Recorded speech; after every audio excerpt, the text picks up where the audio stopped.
Welcome to this online launch of Brendan C. Burns' Another World Isn't Possible collection of brutal short stories set in various parallel universes.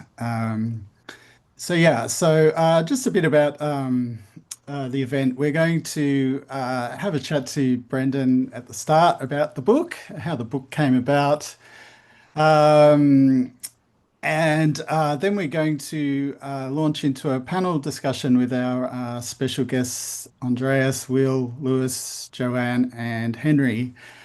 And the topic of the panel discussion will be horror in the present tense, which is a topic chosen by Brendan. And we might get Brendan to explain a bit about that and how that topic's come about and how that's going to play out. Okay, why don't we have a chat about Another World Isn't Possible? So Brendan, so this is a collection of your short stories compiled over, is it is it 20 years? How long has it been? I think it's sort of variable depending on if I can remember when I wrote the first one. It's like around 2007. I'm not exactly sure. I wasn't keeping very careful notes. It's kind of in like a batshit story. But just under 20 years. Yeah, okay. I was intrigued by something you wrote on one of your social media platforms the other day, where you said these stories were hell to write, and hopefully they'll be hell to read. So, are you saying the act of writing them was painful, extruding these into the world? Yeah. I started writing fiction when I was very young, but I started writing these stories when I was about 26, and I kind of just I thought I was hot shit before that, and I wasn't, and I had to kind of retrain myself how to write. And the first three or four stories in there are me trying to find that way to write, and then by about wasps slash spiders, I kind of found a way to do it. And the way to do it was extremely difficult and involved not writing a lot or writing the same sentences again and again or writing the same paragraph again and again and trying to figure out how to write sentences that weren't useless pieces of crap. And I spent a lot of the time looking at Twitter and breaking my brain that way. And I spent way too much time drinking and breaking my brain that way. And all that kind of comes into the work. So yeah, I think they were really difficult to write. They're probably pretty difficult to read. I don't know. Hopefully some of them aren't. But yeah. I don't think they're difficult to read. I think they're extremely readable, despite the heavy subject matter of some of them. They were hell to edit though, because and I say that because and I think this is a great thing, but you have a very particular way of formatting your stories. You're really interested in that sort of formal technique around your stories as well. Things like font sizes and paragraph spacing and so on. So can you tell us a bit about that and how that sort of works into your process as well? Oh man, I don't know if I have anything like an answer to that. Yeah, I mean, so some of the earlier stories play around with that very deliberately, there is no comp to Saint Germain for I am he is like me doing a Thomas Bernhardt riff, and just like seeing if I can get away with that. Um, a lot of the techniques of modernist fiction that I deploy here are me cribbing it from like the New World sci-fi writers of the 1970s. Um, so yeah, that was a big inspiration. And if you're going to be messing around with like some of those techniques, you need to be very precise. In Wasps and Spiders, there's a very definite way that the paragraphs have to work, because they sort of follow the way someone is sort of skipping between planes of reality. Uh, Yeah. All right. Well, to people new to your work, and this is you're probably going to say you can't answer this, but what can people expect from the stories? I mean, like some of them, okay, some of them cross into science fictional territory, some of them cross into horror, some of them are not either of those, are something else Mhm. unclassifiable. So how would you sort of describe your work in that way? I mean, the one big thing that sort of comes to mind is these are sort of like stories that were written with no commercial appeal in mind. They're not trying to make anyone happy. They're not trying to follow a narrative that necessarily makes sense. A lot of the endings just happen because that's where the ending is. I'm not trying to write within a genre necessarily. I'm not trying to do a writing assignment. It's just sort of like there's a lot more compromise here than than sort of like younger me would like. There's a lot of people who came in as editors, like Rudy Rucker, who really helped shape, made me slightly more digestible than I would have been. But there's not a lot of compromise. Yeah. Um, great. And there is one. I mean, you mentioned earlier that some of them were sort of short form pieces, but there is one novella in there, and I think another feature of these stories that the yeah, I mean, you have those longer form stories in there, but you also have these very short fragments. But I want to talk about a bit about novellas because you've written a few novellas now. You've had, I think, two or three published, and you've got one in this book. And I know you've got a couple of unpublished novellas. Is there something about that form that you appreciate? Well, yeah, there's a couple different things about it. I when I first started writing, I thought that most novels were too long. I'm not sure I agree with that anymore, but yeah. And when I first started writing, I was really concerned with first person narration because I come from theater to some degree, and I was interested in how like a monologue becomes a book. And yeah, that's really once again Bernhard. Most of his books are pretty short, so that's a good if you're going to focus on one voice and you're going to kind of just like throw it all out there. The shorter form is better. I also just like I had discipline in terms of writing every day, but I didn't have a lot of discipline in the ability to come up with like long plots and long narratives when I was younger. And then when I got older, yeah, just like a lot of ideas, they run out of fucking gas pretty fast. And there are some people who make a virtue of this, and there are some people who just compile ideas on top of each other. And I don't know if I'm that one of those people. Um, well, it's great to have the book out in the world, Brendan, and you know it's great to publish it. So thanks for getting them out there. Um, You, I mean, you mentioned that New Worlds type of science fiction. I think you know at Wanton Sun that's something that we're, you know I kind of started the process to publish that type of stuff and to go back to a bit of experimentalism in science fiction as well. So it's really fantastic to have this out there. Um, okay, Brendan, thank you for the book, and it's great to officially launch it. We might move into the panel discussion now, which is horror in the present tense. But before I pass on to Andreas, can you tell us, because this is basically this was your idea for the panel. Can you tell us a bit about why you've chosen horror in the present tense? yeah, well, I mean, the most recently published story in there, the only story that's, I've worked on in the past couple of years is Her Threshold, which is a horror story. And one of the things that's concerned me, and there's a couple other stories in the book that are vaguely horror tinged.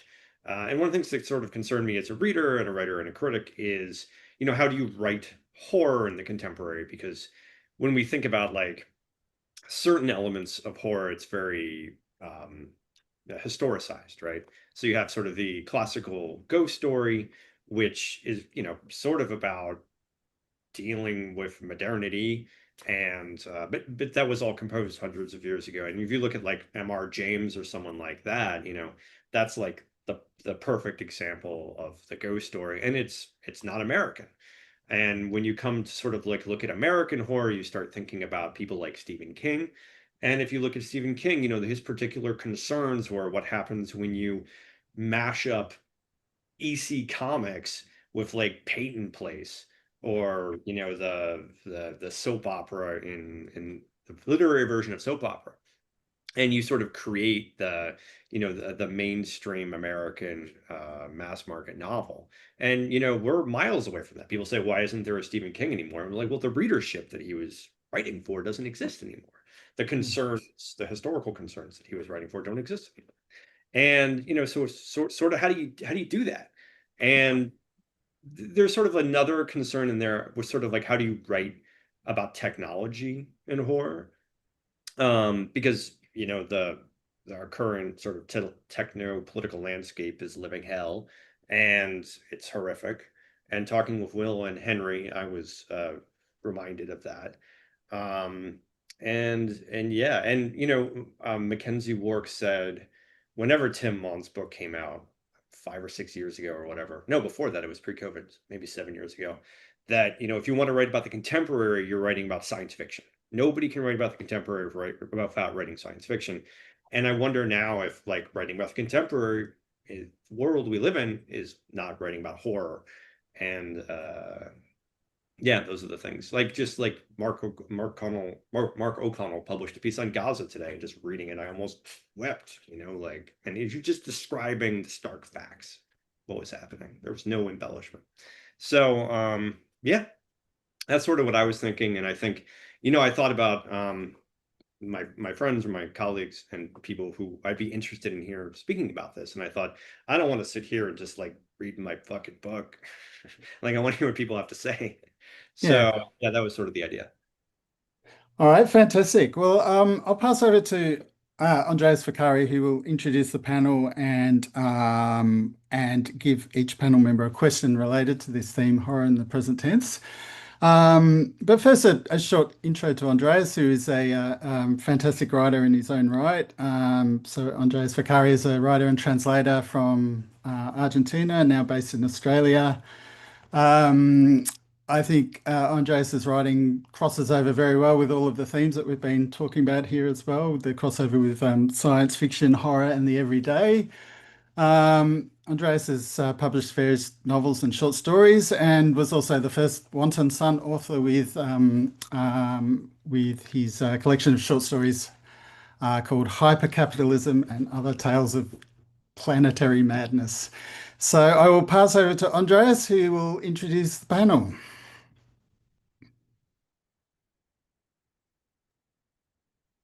Hello, everyone. Good morning, good afternoon, good evening. Well, our next guest is Will Wiles, who was born in India in 1978, and he's the author of 4 novels, all with elements of horror, including the genre bending the way in. And his most recent novel is an epic fantasy called The Last Blade Priest, which won the Red Tentacle for Best Novel at the 2023 Kichi Awards, or Kitschy Awards, and his 5th book is The Anechoic Chamber and Other Weird Tales. It's published in 2025. It's a second fantasy novel on the way in 2026 called The Dead Man's Empire. And your question, Will, just as a starting point, maybe to reflect on some of the stuff that Brendan was talking about. It's about your new book on the Anechoic Chamber, which is a slim and potent volume of short stories, which combine many obsessions, including architecture, urban planning, history, and the horror story, into a strange brew. And several of these stories are also tales of pandemic life and streaming obsession. And there's one in particular, Tesserae, which is a classic. If not exactly conventional ghost story that M.R. James might have written. So the question is, how was writing Tesserae different from, say, the midstream? Yeah, thank you, Andres, and thanks Simon and Brendan for having me here. It's really fantastic to be part of this celebration of Brendan's amazing book. My collection, The Anechoic Chamber. It's funny because of the 9 stories, 7 are very much modern in feel and setting, I'd say, and in particular, the meat stream, which Andreas you mentioned, which is about streaming television and is set during the lockdown. But a couple of them are very much kind of horror in the past tense rather than in the present tense, and have a more sort of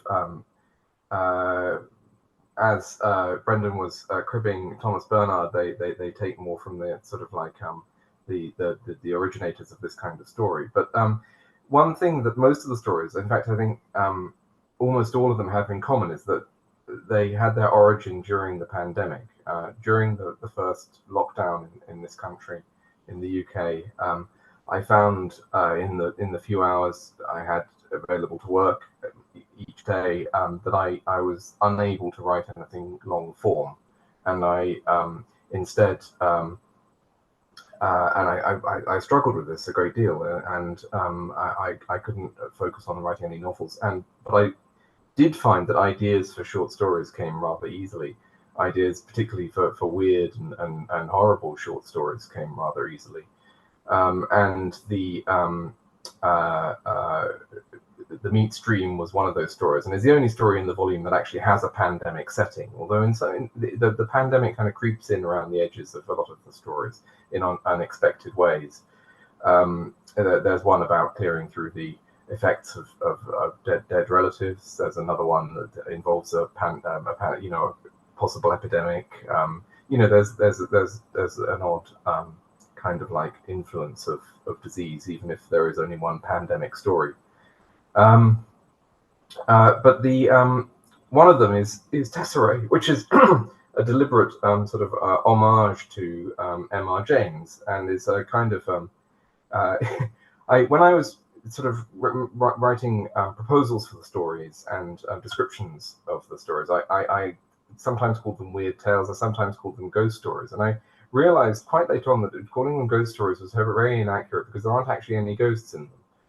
I mean, there's things that might be ghosts, and there's behavior that could be attributed, that might in other stories be attributed to ghosts, but actually none of them really contain an actual ghost. There's necromancy in the publishing industry, and there's occultism in the property industry, and there are sort of like strange creatures and so on, but no actual ghosts.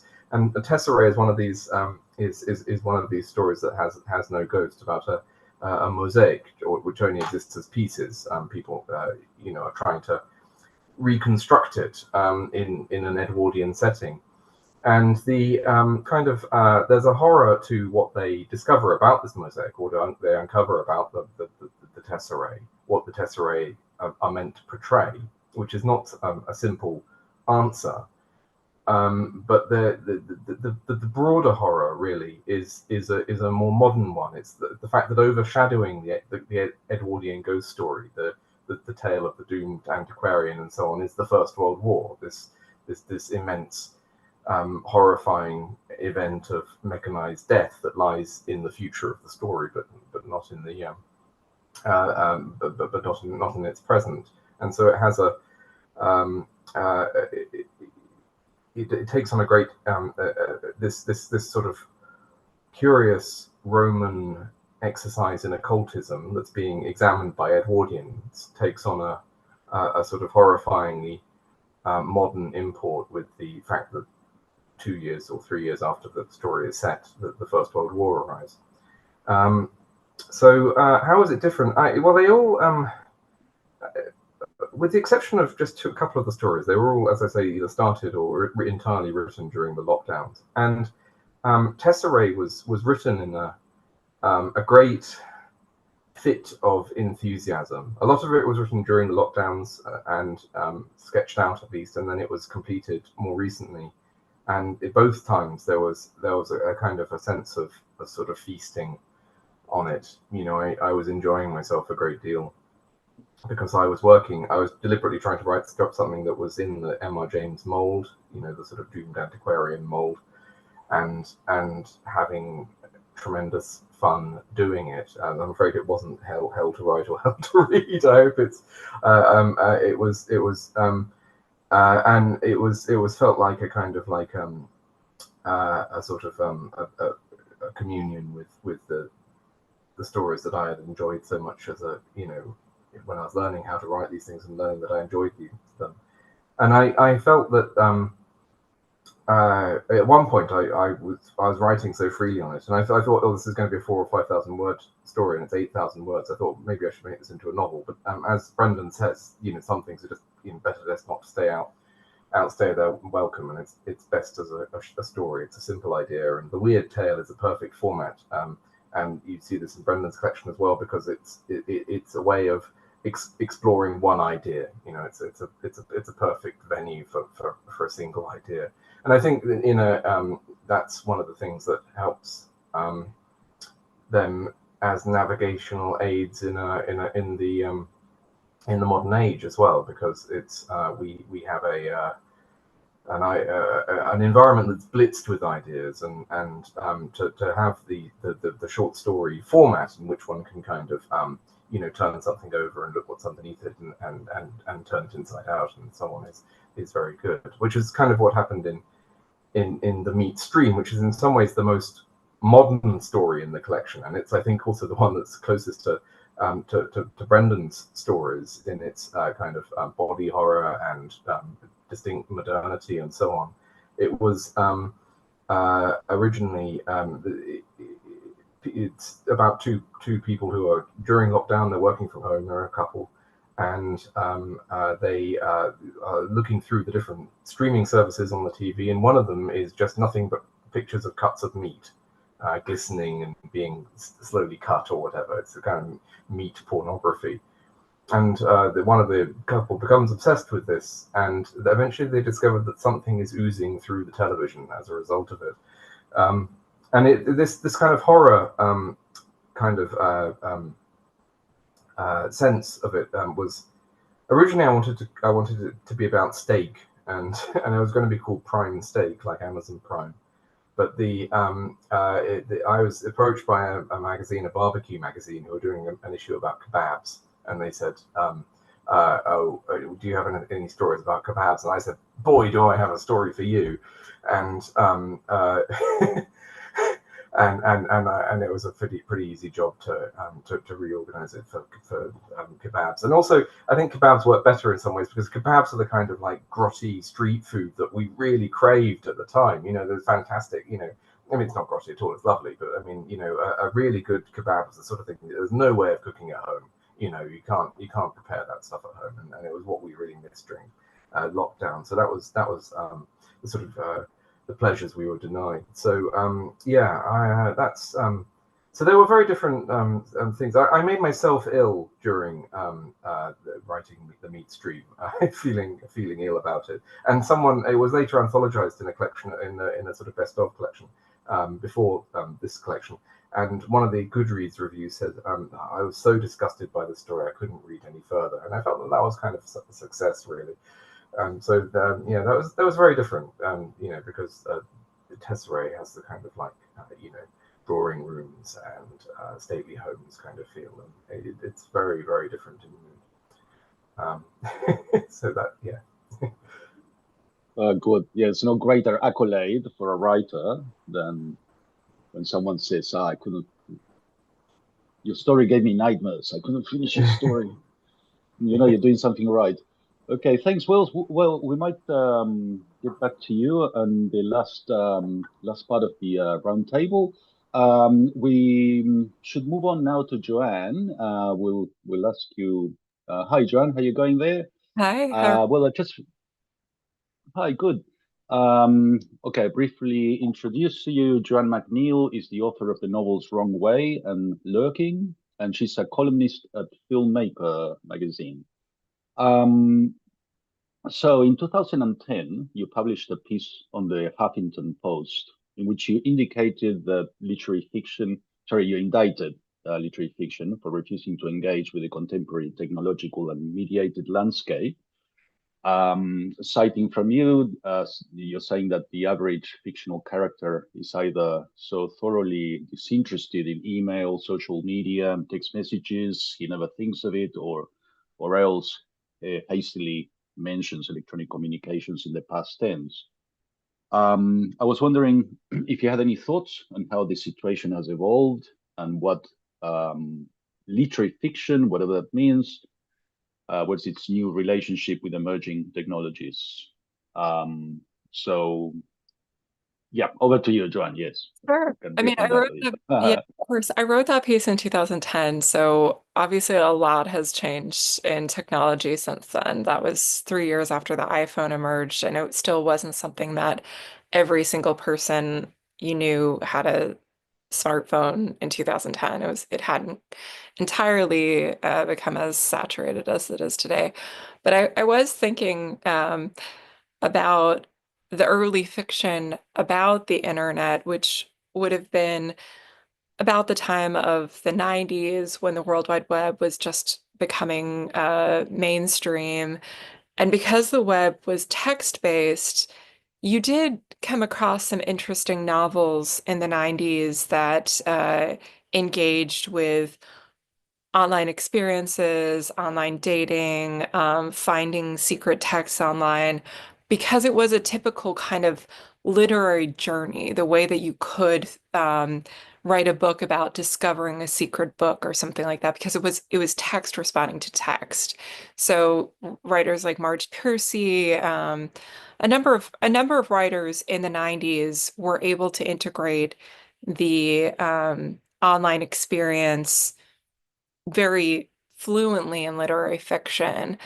And there were rich depictions of even that creation of a self online, because the it was heavily in the form of some of these books would have been epistolatory novels through intense email exchanges. Some of it would be about the imagination of what they can see through online avatars. VR was picking up a little bit, and sometimes there were some.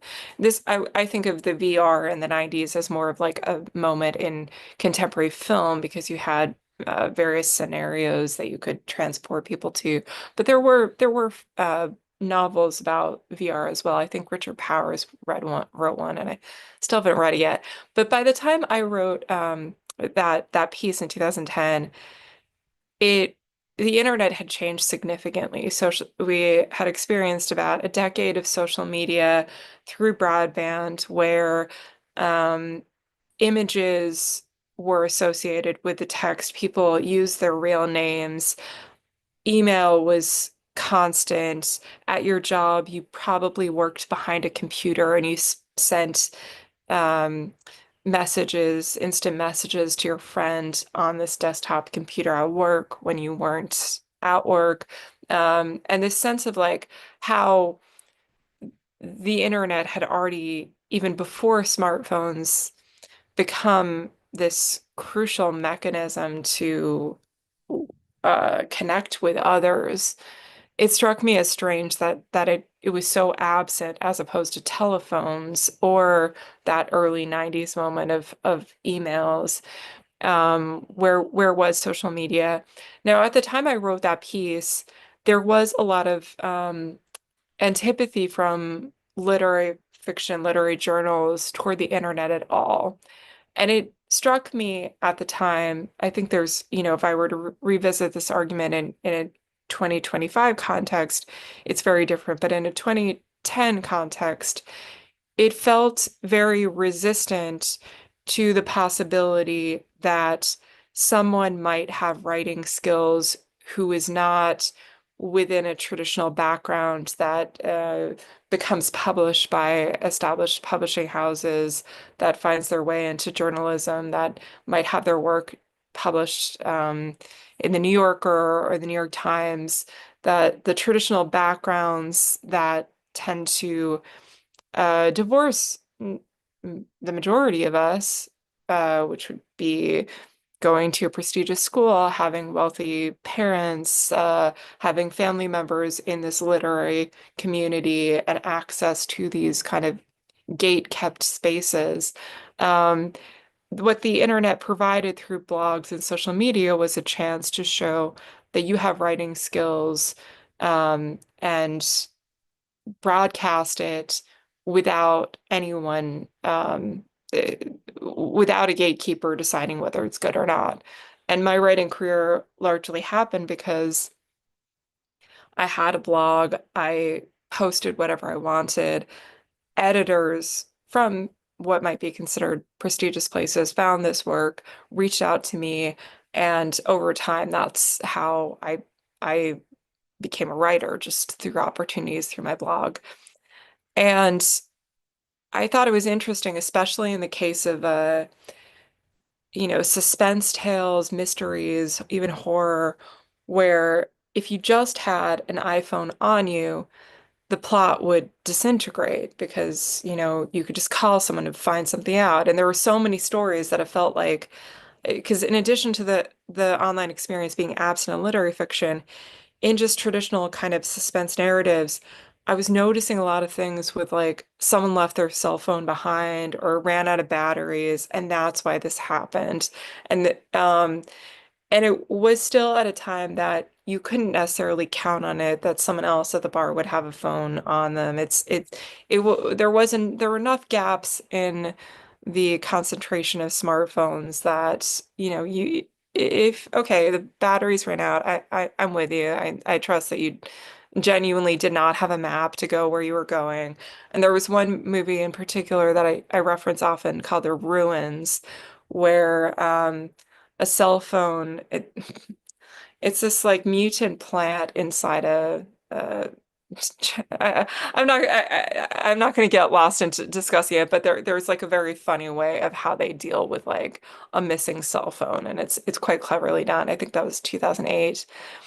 Now we've had, many different trends in literary fiction in particular. I mean, immediately after I wrote that piece, there was a trend toward that Renetta Adler speedboat style of just like a quick, witty sentence that almost, that novel was written in the 70s, but I think a lot of young writers saw it and thought of it and related to it as like the way they engage on Twitter. So like that there was a moment of Twitter poetry, and writers like Patricia Lockwood picked like became well known based on like real pithy but like incredibly concise and straight to the point language through the constraint that Twitter offered. And so then there was this moment of novels. Mary Robeson would be another one. These novels from the 70s that people in maybe 2012 through 2015-ish really gravitated toward because it felt like the way you're trying to engage through content, through like captions on Instagram or tweets. So there was like this moment of that. But I also feel like some of the engagement in maybe the past 5 years, these like so-called internet novels, there's something a little bit that's not it, it, that's not channeling correctly. And I say this as someone I think maybe it might help to talk about my own work. For my first book, Lurking, something I set out to do, it's a nonfiction book, but I wanted to write it in a particular voice, which I don't think is traditionally done in nonfiction, but I had a sense of like, there needs to be a voice with this book, and that voice will be 3 a.m. posting to Usenet, this know-it-all like voice, this sense of ultimate confidence. Maybe you get a few things wrong, but you're in this blustery, confident mode because like no one can call you out. And I wanted that like intimacy of the voice, a sense of like personal experience, looping in a lot of different facts. And I wanted that real shimmery sense of that deep charisma of like the kind of thing you might find on Usenet in 1997. I wanted that to be the voice of the book. And now I wonder if the voice of social media, the voice I see on Blue Sky, on Twitter, on Instagram, it is too it's too protected from the vulnerable to be on display in literary fiction because there is so much, it's irony on top of irony on top of irony. And that shieldedness, that way of framing yourself uh, prevents people from going deep if in a book that might be 60,000 words or more. So that's what I see is not really connecting. It's that like real knee-jerk irony. And I think a lot of these posts are hilarious. I think a lot of the stuff that I see online is incredibly hilarious as like, 2 sentences long, but there's still a guardedness and there's still a real kind of like catered and manufactured vulnerability where it's to protect it's too much about self-protection and not the visceral connections that a reader needs to make with you as an author. Thanks, Joan. That's yeah, a lot of interesting reflections there. Yes, we could go on about it. Actually, the whole thing about cell phones and horror films is quite interesting how it evolved, and now they're sort of part of the plot. I was just thinking about this, some movies I've seen recently about that, how they, I mean, even the digital ghosts and the stuff that Simon's into, the idea of, dead people sending you messages and stuff. Okay, we might get back to some of these. Okay, it's time to pass to our next guest. Thanks, Joan, for that. And our next guest is Luis Carlos Barragan. And Luis was born in Bogota, Colombia. He studied fine arts at the Universidad Nacional de Colombia, and he has a master's in Islamic art history from the American University in El Cairo. And he's the author of Vagabunda, El Gusano, which appeared originally in 2018 in Ediciones Vestigio. Correct me if I'm wrong, Luis. And you're right. was recently released by Olobionte, which is a Spanish, Spain-based publishing house. And what amazing is translating a lot of science fiction, weird stuff, and a lot of theory as well. So really great publishing house, and it's actually, in fact, Simon's novel Code Beast is coming out in the Spanish translation through Olobionte. That was a bit of a footnote. Back to Luis. Sorry, we also have to add that we are putting out El Gusano, the worm, Luis's novel, through Wanton Sun. We're hoping to have it early next year at the latest. And the worm is considered already a classic of weird horror, sci-fi, whatever you want to call it. In the Spanish language, it's a really amazing book that's gathered a lot of critical acclaim. And well, recently also he's put out a short story collection. It's called Parásitos Perfectos, which is perfect parasites. And yeah, these stories are really good, Luis's stories. Well, he has won numerous awards and mentions for his fiction and academic work. And I wanted to ask Luis, well, the first part of the question is probably a bit cliche, but it's good to get to talk about these things, which has to do with the large surge of interest and success that we have seen in Latin America, in weird fiction, horror, science fiction, particularly horror, over the last 2 decades at least. And there's a lot of theories about why these genres, or well, new blending of genres, have been so successful in Latin America. There's this sense that the genre articulates some of the political and social reality of the region in a particularly poignant way. I mean, before that, we've seen the rise of magical realism, which is kind of the product Latin America is most famous for, I mean, in terms of literary exports. So there's always been this very strong fantastical tradition in Argentina, I mean, in Latin America generally. So I wanted to ask you about that. I mean, many Latin American horror and weird fiction writers seem to draw from the continent's violent political history, colonial trauma, social inequality.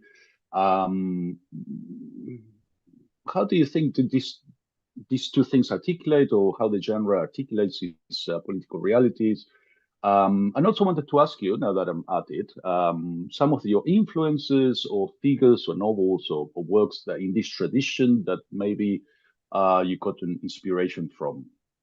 Yeah, so that's it. Hopefully that makes sense, Luis. Okay, so over to you. Yes, it does. It does. Thank you, Andres, and thank you, Simon and Brendan. I think it's interesting because it's there are a lot of connections. I was reading Brendan's book, which I found actually a little hard to read because maybe because I'm not native in English, maybe. So there were a lot of things that were like, but the idea of mixing horror and technology, I thought they were very familiar. I think you're right in saying that Latin America has been having this wave of horror. There's like a small boom in horror, science fiction, weird fiction. And it's hard to explain why. Some people might think that it's like a continuation of this magical realism, like a continuation of this fantasy, but now in a darker mode, mixed with science, mixed with technology, mixed with like more real, like more urban settings. I think it's hard to tell you like one single reason why this kind of fiction is becoming so popular. I think there's a lot of reasons. And sometimes it's not that dark necessarily. Sometimes, I mean, there are darker elements than the previous type of literature that existed in Latin America. But there's also points of view that are trying to fight it, trying to propose ideas that are alternative to like just thinking that the current political and technological situation is completely doomed. So one of them, I think, is like the science fiction that has been produced here is maybe coming from already a world where modernity or like these ideas of modernism were already coming here somewhat lame, because like if in the global north we could say the like technology and science were providing like a completely or like imagining a utopian of technology, like modernism already came into Latin America, and I suppose most of the global south, as a form of exploitation of our resources that were sort of destroying many parts of the economy of Latin America, probably Africa, probably Asia as well. So I guess we're sort of related, and I think maybe there was a boom. There is a boom of science fiction, but it's a science fiction that is not the classical science fiction. It's also not the classical dystopia. It is weird. It is strange. I think it reflects the sensation that we also have hard time understanding where we're going. That everything in reality is also becoming weird. It's also becoming harder to understand, and that as technology becomes more advanced, also we are struggling harder to understand the effects of those changes. I think that in Latin America is related, yes, to the history of Latin America, the violence of many of our countries, the dictatorships of many of our countries, the relationship we have to our territories, because our territories have been exploited also. There's a lot of poverty related to this inequality. So I think on one side, for example, something that has happened recently is like a very strong attention on geology or environmental eco-fiction, in which many times, for some reason, the stones or the geology or the mountains are alive and they are thinking organisms. And they are this kind of horrific entities that are angry because we have destroyed our planet or something like that. But it's very hard to understand. They're like very H.P. Lovecraft kind of entities, or Stanislav Lem. I think for some reason, soft science fiction became a thing in Latin America. Like J.G. Ballard, Philip Dick, all these writers that don't write necessarily hard sci-fi became fundamental, and a lot of sci-fi writers are inspired by them. So this idea of the weirdness, the strange forces that are very hard to understand. Stanislav Lem, for example, also very important. So the horror tends to go in that direction. It's a horror of the ununderstandable, the horror of like, yes, we have all these technologies that are changing us. The geology and our territories are somehow thinking entities. So I think that's one of the reasons, is like this like weird relationship with modernism, not necessarily only as a dystopia, as evil technology or something like that, but as it's something that we are struggling to understand how it changes us in Latin America. There is also a lot of like esoteric, like occultist branches of terror also. For example, I don't know if you know Mariana Enriquez from Argentina. She's a very famous writer right now, and she writes a lot about this horror stories that are related somehow with witches and magic and grimoires, and there's this very recent new book is called Cabezas en la Ventana, like heads on the window, or in the window, which is a new anthology of horror, Latin American horror, and it contains like the names of very, very important writers that are becoming famous now, like Mariana Enriquez. She's the first one. There's also Elaine Vilar Madruga. She's from Cuba. She's also writing very strange, very like almost like twisted fiction that is very related to sexuality and feminism somehow. Ramiro Sanchez from Uruguay is also writing amazing stuff, also related to this like capitalism as a force of nature that is changing us, that is transforming us. Plastic also in there. There's a Colombian boy called Hank Cohen. He's also writing like splatterpunk, very bloody stuff. So I think that's it. Like lots of different factors, our different understanding of or suspicion that we have about technology, the feeling that it's not necessarily good, but it's also not necessarily evil, that we have to navigate through these things through our lens of having our history of dictatorships, colonialism, poverty, inequality, all of these things. Yeah, like violence, fascist dictatorships that are changing, and then like a lot of left-wing guerrillas movements, working like workers' rights, like movements of workers and students. So it's like a lot of things. There's a lot of things going on, and definitely now we're forming a community. Like the people who are writing science fiction, weird fiction, horror, we're all sort of together. We know each other. We know where we're building. Yeah, so that's how it's going right now in Latin America. I would really suggest that you take a look at what's going on, and I do think it's very connected to what Brendan is writing. We're having similar ideas. We're thinking also about this technology as something in the present, not necessarily something in the future, like a science fiction of the present, speculating of how these technologies are transforming us. Thanks, Luis. Yeah, well, a lot of food for thought there. It's interesting. Yeah, and just very briefly, I mean, I'll also relate to what you were saying about the success that writers like Ballard and Philip K. Dick had in Latin America. Like, well, this is theory. I'll be very brief, of course. I just don't want to take time off of you guys. That I mean, Latin America was colonized during the Baroque, sort of the pre-industrial, scientific revolution. So the worldview is a Baroque worldview. I mean, this well, Bolivar Echeverria is a famous neo-Barroco, the sort of the theory of neo-Barroco. And it's interesting how also, well, the Baroque has this fascination also with the carnivalesque, the carnival and the popular forms. They actually see a lot in Mariana Enriquez, this idea of the popular forms of carnival, the parade. And it's actually some of that in your work as well. I mean, when you're talking, I was thinking that there's this refusal in a way to follow that idea of, I mean, if Cronenberg grabbed your novel and filmed it, it'd be like a complete, splatterfest or whatever.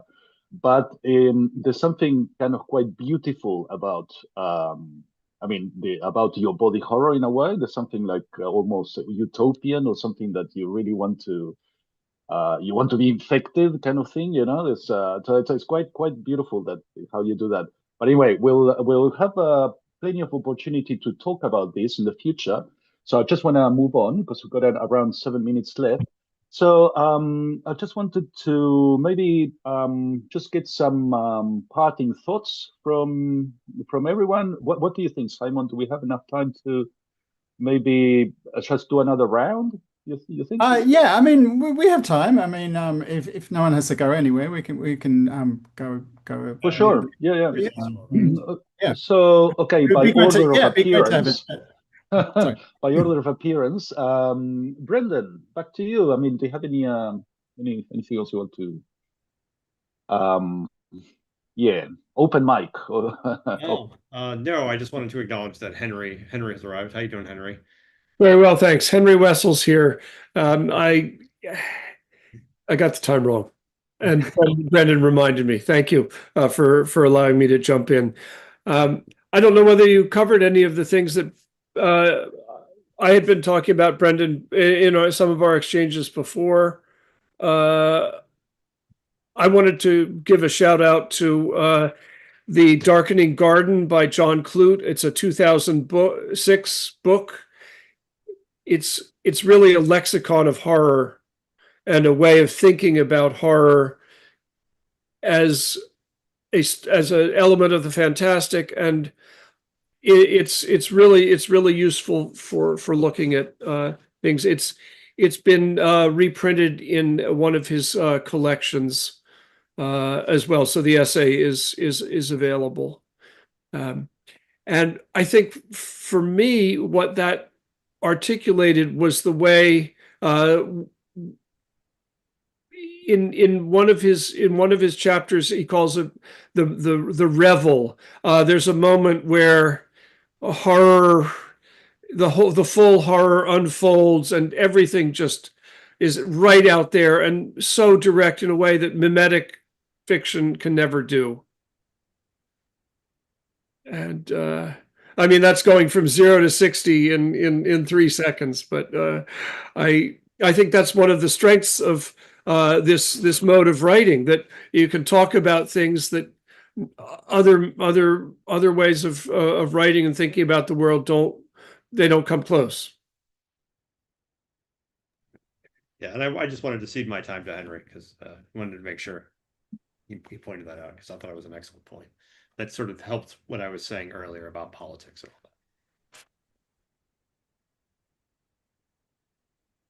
all that.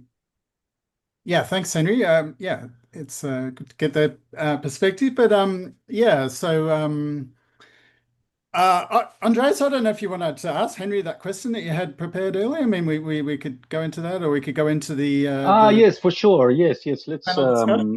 let's see Henry, what if that's questions. all right. Andreas had a question that he was going to ask you as part of the panel. Just very briefly, Henry, I'll introduce you. Well, good that you could drop in at least. Well, Henry Wessels is an antiquarian bookseller. He's the author of Another Green World and the Elfland Prepositions short fiction. Also a book of poetry called The Private Life of Books, and A Conversation Larger Than the Universe. He lives in New Jersey. And The Endless Bookshelf is his chronicle of simply messing about in books, and at his website, you can share it later. So I was curious if you've seen horror as a genre through any literary historical aspect. This is a question to you. Does contemporary horror's particular situation have any analog? In a way, continues from what you were saying before, Henry. So over to you. Well, the way that the idea of I guess I always have a historical perspective on things because I spend so much of my time in the 18th century. Some days, the modern day horror can do something that the Gothic did in the 18th century, and that is to talk about things happening in the world that are where we're powerless to address them through ordinary means. The sense of helplessness, that the sense that the world is rigged against us, or that the way things may unfold is unspeakable, and it has to. But we can still try to speak about it. I'm thinking about things like Caleb Williams, which or Things as They Are from the 1790s. That was a book about persecution, and basically a rich man persecuting one of his former servants, and the horror is all what one human being does to another. But it's visceral. It's been right there at the Fantastic since the very beginning. Even in the 1760s, when the Gothic first started coming out, it wasn't necessarily supernatural horror always, but it's a way of talking about things in the world.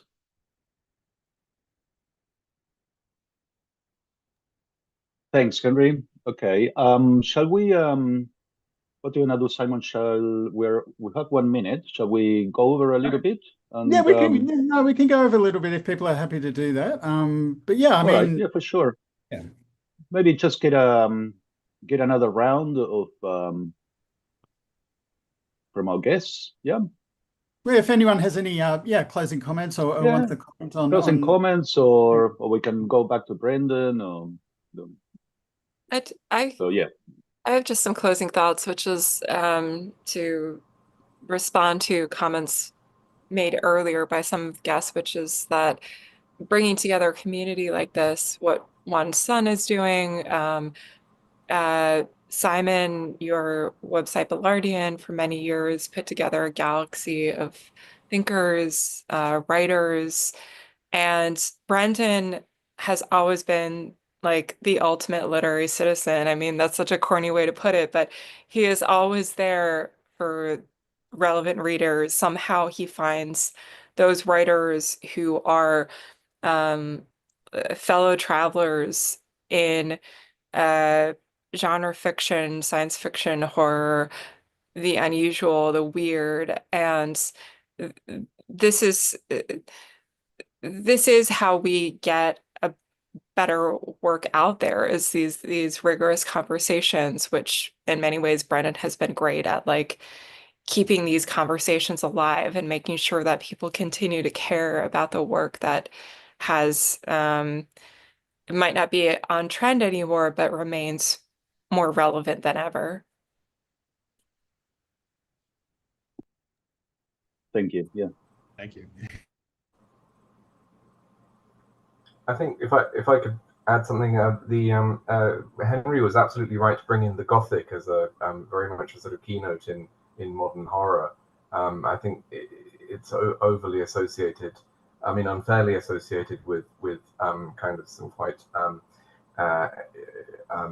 dated sort of antiquated imagery, but in fact it's an extremely modern form and doesn't need any of the kind of creaking floorboards or rotting houses on the hill to function at all. I can't, Henry probably knows, but I can't remember where it comes from, but there's a description of the Gothic as comprising a victim, a victimizer, and an evocative setting. And if we take the online as the evocative setting, and it's always good to bring in Joanna Russ, because she was a great critic.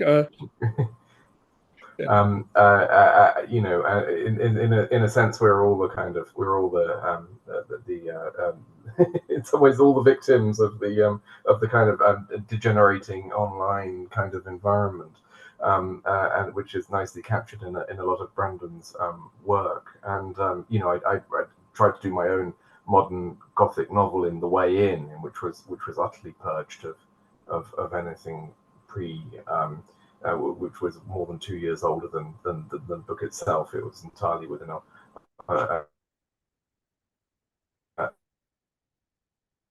world of Wi-Fi and Starbucks and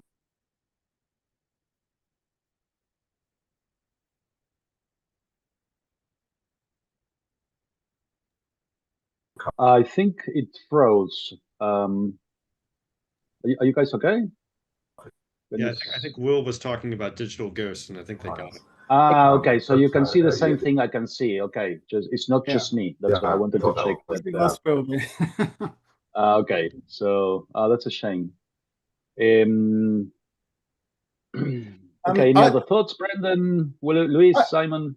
Yeah, I just want to say, as a publisher of this type of fiction, you know, it's a bit fraught because you know it's a you know, we're mining some non-commercial territory here, but it's really heartening to have this discussion today and realize, you know, that we have this great community of writers and critics and editors and publishers who are mining this territory, and it's yeah, I just think it's really fantastic, and yeah, it gives us hope. Um, but yeah, I mean that's it really. It's heartening as a publisher. But I wanted to also ask uh, Andreas how you feel that these themes feed into your particular work, the stuff that you've been doing, which I think crosses over. I think a lot of your short stories, for example, cross over nicely with Brendan's as well in that mining of the horror of the contemporary. So maybe you could talk a bit about that. Thanks. Okay, yes. Okay, I haven't prepared anything, but yeah, it's good actually. Well, going back to what you were saying before, it's nice to. I mean, writing is such a solitary business, so it's nice to meet freaks like freaky people like one. One feels less alone. Yeah, well, I mean, it's interesting. I mean, I did something. Something happens with horror, which is similar to what happens with humor. I mean, when you're trying to be funny, trying to be funny is the surest way not to be funny, right? So, like when you're not trying, I mean, I found this my writing that people would find it funny, and I wasn't trying to be funny. The best way it would just come out like the humor to sort of come out naturally from the situation, you know, in a way. I mean, you sort of as a writer, you sort of set up. What I'm saying is that the horror, in a way, sort of crept in a similar way. Well, one of the book that made me a writer, I think, was Martian Chronicles, which I read when I was 11, 12 years old.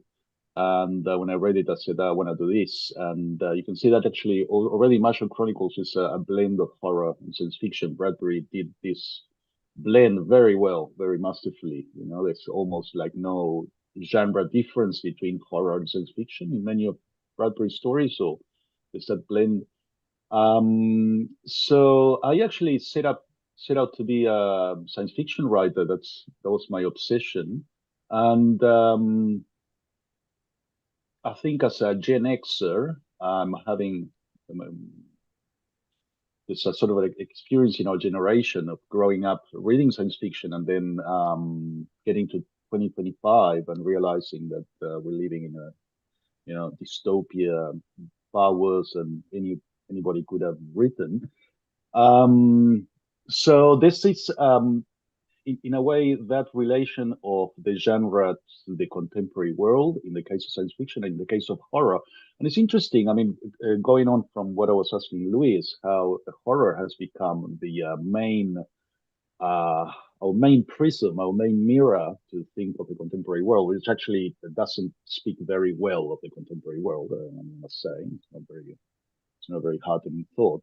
And also, I mean, even higher sort of levels of political reality, like, for example, Nick Land, when you read Nick Land, that Nick Land uses horror as a key sort of aspect. It's our world is horrific. I mean, we have to stare at the horror and compares our experience with, you know, Kurt's travels through the jungle and stuff. There's all kind of this idea that horror really is not just, I mean, the relations between horror and the modern world are not just merely circumstantial or coincidence. I mean, there's something deeply horrific in the sense of that in a way always was, but now we have a different relation to horror. It's something that shouldn't happen. I mean, after the Enlightenment, it's like we tried to sort of bury that horror, just became the unconscious, and I guess that's how the Gothic literature flourished. I mean, from that reservoir of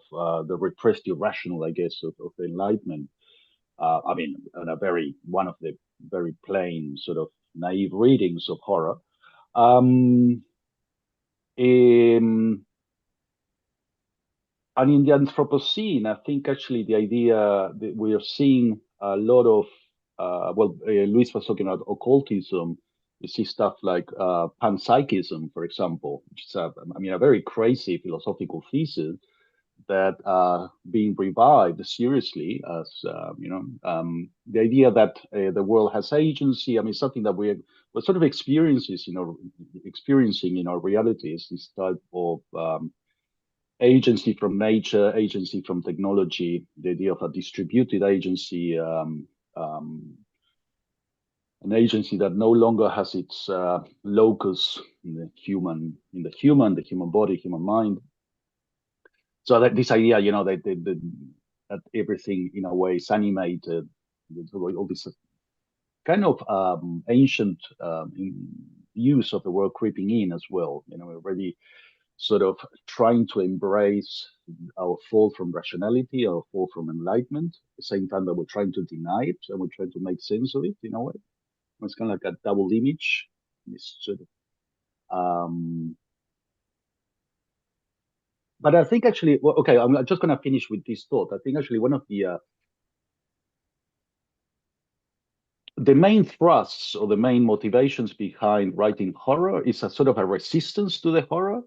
I'm not sure if I'm being clear. In a way, you're sort of refusing to accept the horror of the world. So that's why you write horror.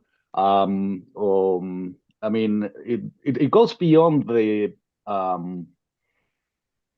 that therapeutic function, which is another of the cliches. So you read a whole story because you sort of exercise your own fear in a safe, controlled environment, etc. I mean, we've all heard that sort of theory.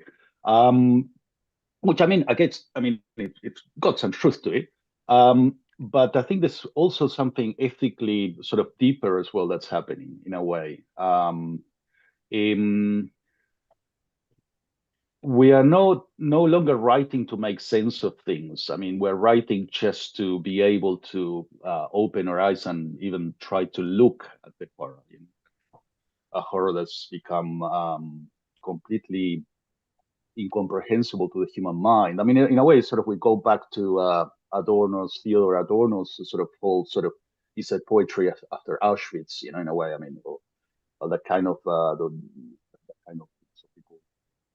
debate. Anyway, sorry, I've thrown a lot of ideas. I'm not sure if it made any sense, but I'll leave it there. Yeah. So. Thanks, Andreas. That's very stimulating as usual. I'm sorry. You might be able to hear my dog snoring in the background. I'm sorry if that's overwhelming my audio here, but apologies. My son is in the background, so I think I have to get going. Brendan, do you want to end with some closing thoughts? Yeah, I just want to say thanks to Simon and Andres, because I didn't think I was going to get these stories published until I was in my 60s. I didn't think anybody was crazy enough to do it, so I appreciate you all doing it. And I want to thank my guests because I respect your work a lot, and some of you very close with, and I appreciate you being there for me over the years. And yeah, I thought this was a lot of fun. I really appreciated everything you had to say. So thank you so much. It's a perfect way to launch the book. Thank you, everyone. We can wrap up there. Thank you, Brendan, for your amazing work, and everyone for coming along and contributing to such an amazing discussion. This is the book. Thank you. Another World Isn't Possible. Another World Isn't Possible. You can purchase this at all the usual online stores. As Andreas mentioned, for your friends. Yes. Get some extra copy for your friends. Exactly right. Yeah. As Andreas mentioned earlier, the next Wanton Sun release is actually Lewis's. It's the one after the next one is Lewis's book, El Gusano, translated as The Worm, which should be coming out early next year. But thanks everyone for supporting independent publishing and the mining of science fiction and horror in the present day. Thank you. We'll see you online somewhere. Thank you, everyone. Thanks, Goodbye. everyone. Thanks so much for coming. Nice to meet you. Thank Okay. you. Bye. Bye. Bye.